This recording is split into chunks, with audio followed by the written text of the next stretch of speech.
Well, this is the moment we've been waiting for, how to hunt in November. November is the pinnacle month of whitetail hunting. You know, a lot of states start in September 1st even, early. And it's fun to get out then. It's fun to go out and hunt, but it's more like light jabs. You know, really not going all in. They call it rutcation for a reason, because people spend the majority of their vacation hunting time in November if they're going to take a lot of time off. At least the general public. The highest percentage of bow hunters are going to go during the rut and really focus on that time. That's a really good time of the year, obviously. It's what we all dream of. So it's here, and I want to talk about navigating the month of November, because a lot of people you think you can go out and sit in a tree and you're going to shoot a buck. I know people that, you know, they come from an area where it has lower deer density. They think if they go into one of the whitetail rich areas, whether it's Minnesota, Wisconsin, Kentucky, Kansas, Iowa, Missouri, North Dakota, South Dakota, Nebraska. Talk about some areas that have a lot of deer and historically good deer hunting, Illinois. You can just go sit in any tree, right, and shoot a big buck. That's not the way it works. So we're going to talk about how you should actually hunt, how you should be smart, how you can make smart decisions and navigate the month of November, coming out the other side, being successful instead of wishing you'd done a lot of things different or fallen victim to some of the hype in some cases too. One of the first things you really need to define, look at your stand location, define, is this a morning stand, is it an afternoon stand, or is this something that you can hunt in between? Morning stands relate to bedding areas, afternoon stands relate to food sources.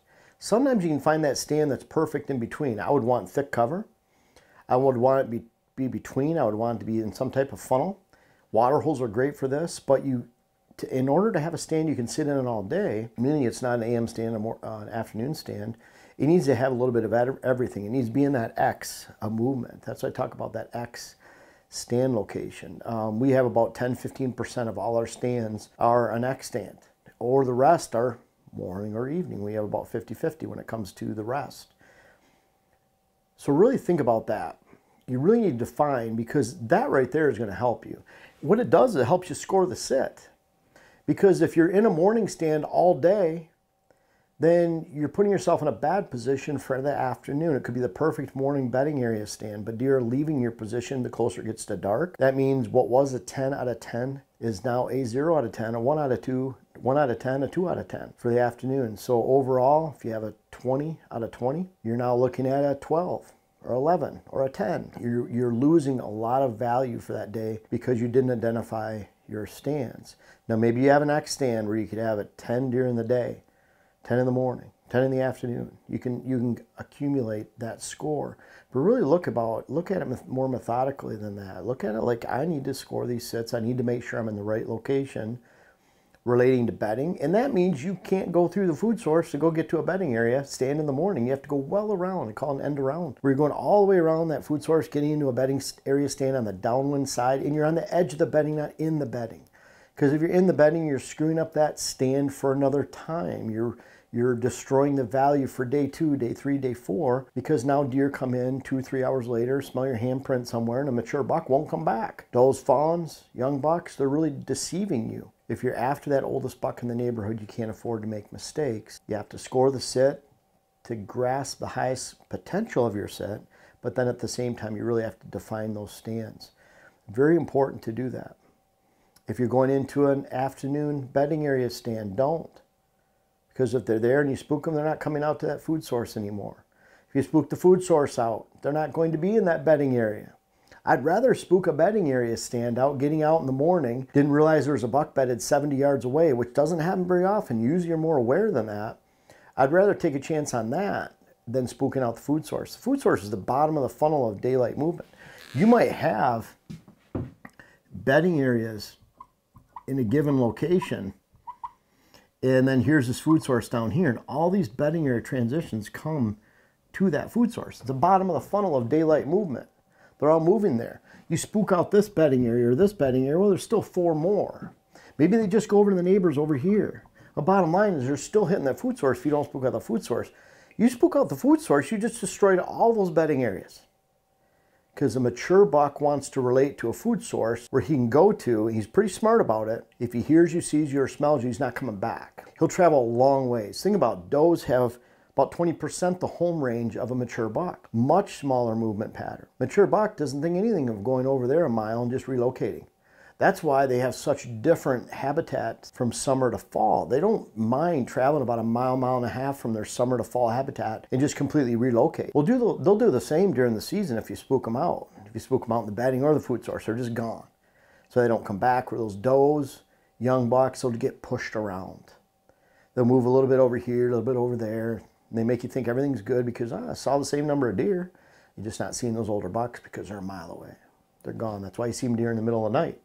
They're not really nocturnal. They just it took them that long to get there, and that's why they're not there very often. They have such a long distance to travel to you that their movement becomes random. They have a lot of other choices. You're a part of their movement, but not a part of their daylight movement, and that's where you want to be. Number 3, a lot of people have rutcation. They're going to take those 9 days. They're going to hunt from a Friday to the following Sunday. They're going to say, I need to sit. At least look at the weather and say this is a good day to sit because it's post cold front. It's a cold front morning. It's a cold front day. So I'm going to hunt my best stand. That's why I developed the algorithm. I actually originally developed it for Outdoor Life back in a 2015 rut article I wrote for their November rut issue. Seems like a long time ago, but I wrote that article, developed an algorithm for it, and then from there we infused that into HuntCast 2019, 2018. Worked on the algorithm and put it into there. That was based on that experience, more 2019. But that's how I look at it. Like, okay, I'm going to hunt, but if it's a warm day, windy day, I'm going to go sit in this stand where I don't expect much. If it's a really good day, I'm going to go sit in this stand. And let's face it, out of that 9-day rut hunt, you're probably going to have about 3 really good days. You're going to have a handful, 3 or 4 that are average, and you're going to have 2 that suck. And what should you be doing? I talked about down here. Be smart when you're making these decisions. Be smart about a morning stand, evening stand. If it's a good day or a bad day to sit. Be smart. And maybe the smart play is, especially on a small property where you're pounding it for 9 days straight, even if there's, we used to have, it was a property, it was about 195 acres in Wisconsin we hunted, and between 2 of us hunting rut for 4 or 5 days, we'd run out of stand locations, let alone if we were there for a week. Because I didn't want to hunt stands that weren't fresh. We didn't want to hunt, of course, stands that were the wrong wind. You can't just spray something, turn something on and say, oh, I don't have to worry about the wind. You do have to worry about the wind. That'll really mess you up with that kind of thinking. It'll destroy your land. But we looked at it like, boy, we don't have that many sits. So if it was a bad day, let's just go play pool. Let's have some lunch. Let's go hunt some fresh stands on a better day tomorrow. That's part of being smart. Sometimes you need to know when to fold and just say, I'm not playing today. I'm getting out of the game. And that's a smart call sometimes. Even though you only have 9 days, you'll find that if you focused on average, if you really focus on, say, HuntCast or HuntWise and say, I'm going to look at these best days during these 9 days, you only hunted 5 of them, you spent time with the family, maybe went back to work for a couple days, saved vacation day for another day down the road, with maybe the second rut, then you might be, the smarter play might be to hunt 5 days out of that 9 instead of all 9 days, and you'll be more successful. Less is more. It's a worse phrase that has ruined so many deer hunts and hunters and let a lot of bucks survive is, you can't kill them from the couch. That's a dumb statement. I saw that today. Did you? Yeah, I did. On somebody's Instagram, but yeah. Yeah, it's unfortunate. It's still there. We're trying to turn the tide, and we have enough viewers and followers to do so, but that statement has saved a lot of bucks' lives. Because the more you pound your stands, the more you're not going to see deer. They're smarter than that, especially mature bucks. Again, those does and fawns, young bucks, are the great deceivers. An old buck, he's a thinker of one. He relies on himself. He's become old. And it's sad that people still see that. You can't kill him from the couch. That shows you, to me, I'm just being honest, that when someone says you can't kill him from the couch and they believe in that, it shows their level as a hunter. Really. Are they going to shoot older bucks all the time consistently? Probably not if you have that statement.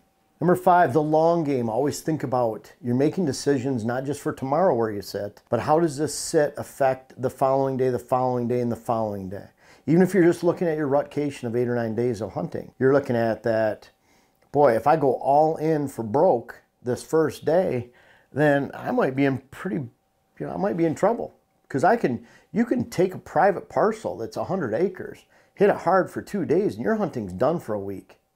Yeah, you might have a big buck come over from a mile away, but if you have those target bucks that you spook the first or second time in, first or second day in, they're not coming back. So you can take a hunting property and destroy it. Public land is different. You just go to another spot that you've already pre-scouted. It might even be in another county. Just go sit somewhere else. You got thousands of acres to work with. You're pre-scouted. You've done a lot of boot time. But when you're locked in on a small property and you spook it out, that's why we're so careful here.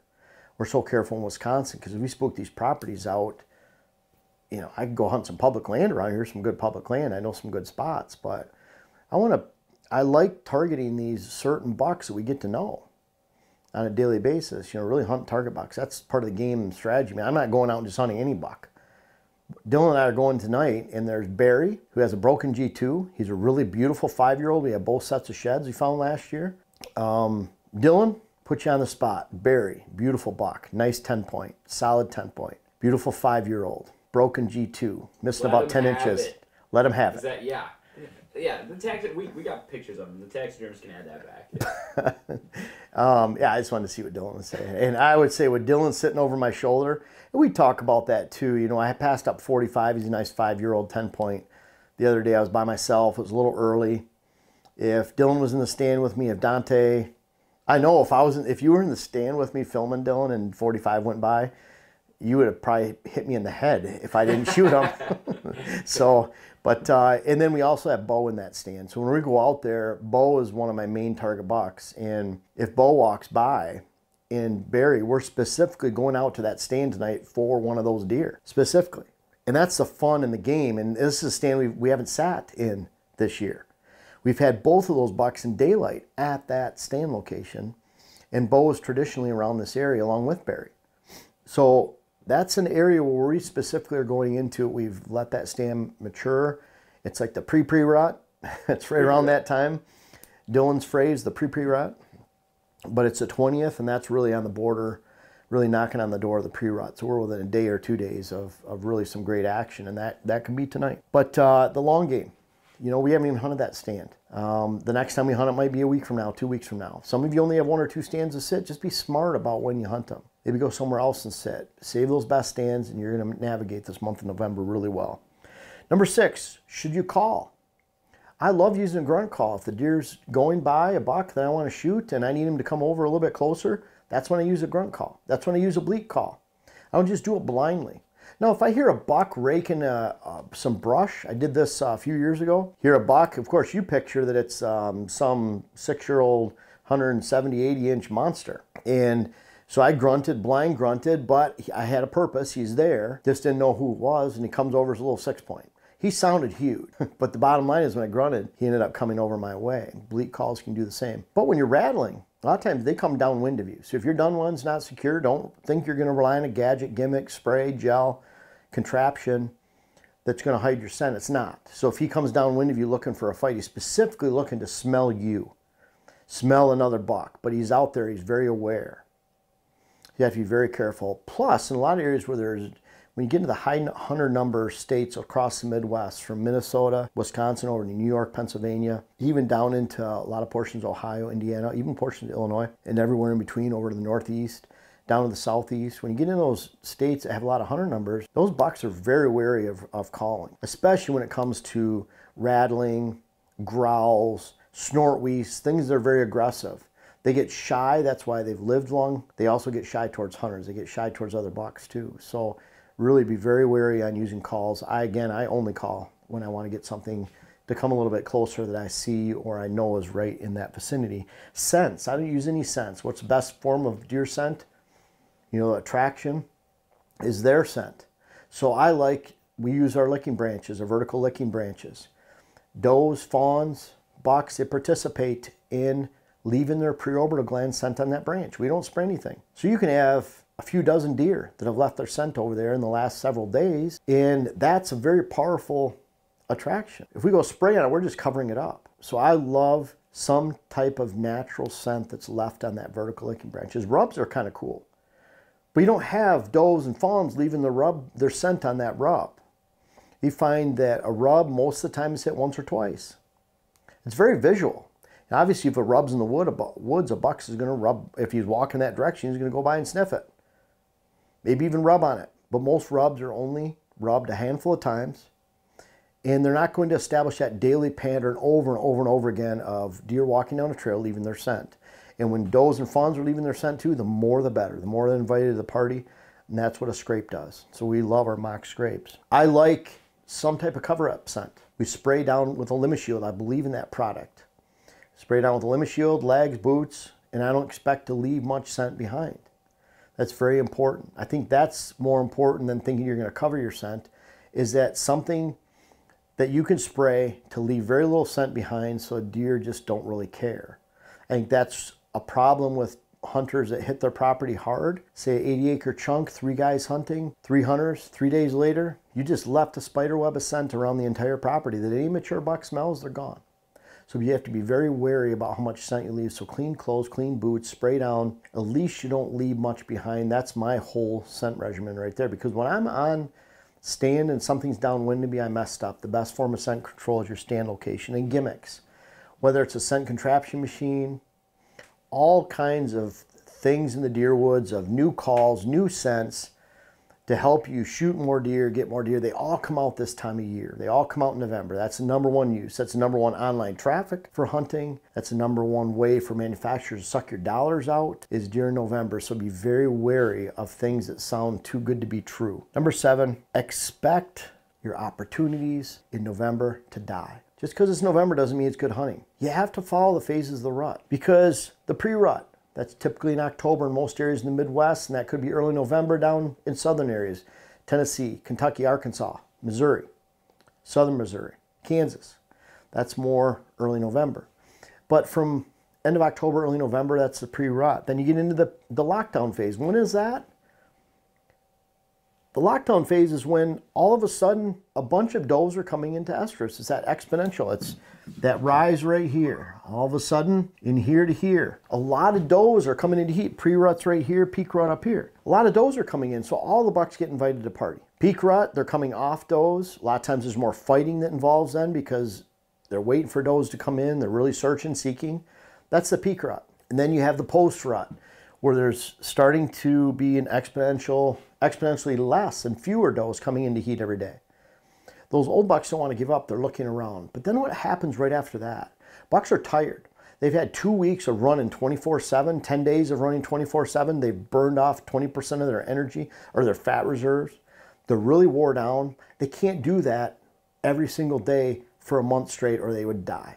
They simply can't wear themselves down like that, running does nonstop. So then they lay up and they do nothing. They might hit some food sources at night. But that typically happens even when there's does coming into heat. They might breed at night. They're spending less effort. But bottom line is, we see that happen around here, 11th, 12th, 13th, 14th of November. Things are shutting down almost to non-existent. Not to say you don't have a flurry here and there, but the bucks have been going hard at it. They're ready, and the does are ready for it to be over.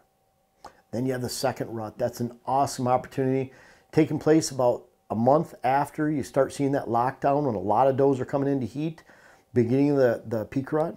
So around here, that'd be the end of November, early December. Then you have that second rut opportunity. For about 2 weeks, so the end of November, it can be hard, and I'm focusing purely during that time on food sources, during the pre-rut, rut lockdown, peak rut. It's hard to pass up a great morning sit, but I'm focusing on morning around bedding areas, afternoon around food sources, and then sometimes you have that excess stand movement. I'm sitting a little bit longer in the morning when I get in the peak rut, post rut, secondary rut, because you never know when the buck will find that doe and he's pushing her. Pre-rut, I'm sitting until about 10, 11. Unless I see movement, I'll sit a little bit longer in the morning. In the afternoon, I'm always focused on about 3-4 hour sit. A lot of times I'll sit all day during the peak rut. Even the post-rut, rut lockdown, because you never know when that buck's going to come off that first doe and go find a new one. It's a little bit more competitive then. I'll sit all day, but that doesn't mean most of the time that it's in one stand. At times I'll focus on a morning stand here. I'll go around food, get in safely. And then when I walk out, I'm walking away from the bedding area towards the food source, sitting near the food. Usually not on the food, because again, you can't spook out the food source or you ruin everything. You ruin this, you ruin all the bedding areas. So that's how I expect to hunt the month of November. Know your phases, make smart decisions, Really focus on good stands for the good days. And that might even be 5 days away and you think, oh man, I want to get in there. Really, that patience will pay off.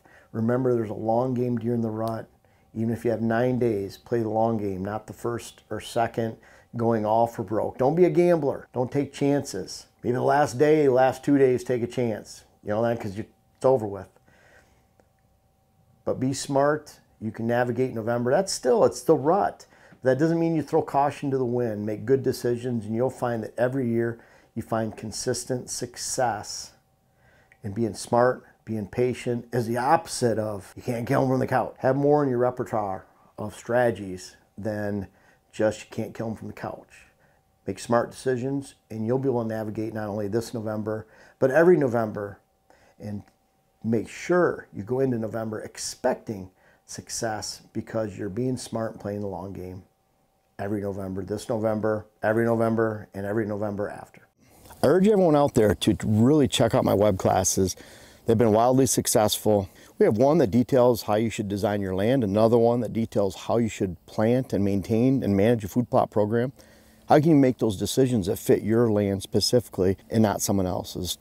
Unfortunately, there's so much information in the hunting industry that says you should do this, but it doesn't apply to you. These web classes directly apply to you. And then we have our third web class that came out last year, Rut Web Class, navigating the entire rut. And then we have our fourth one coming out, which is hunting hills and thermals. I urge you to check those out, try the web classes, and they're all about teaching, helping you understand how you can navigate, not only managing your property, food plots, and the rut, but also hunting strategically, hills, thermals, and wherever you pursue whitetails for your dream and your passion.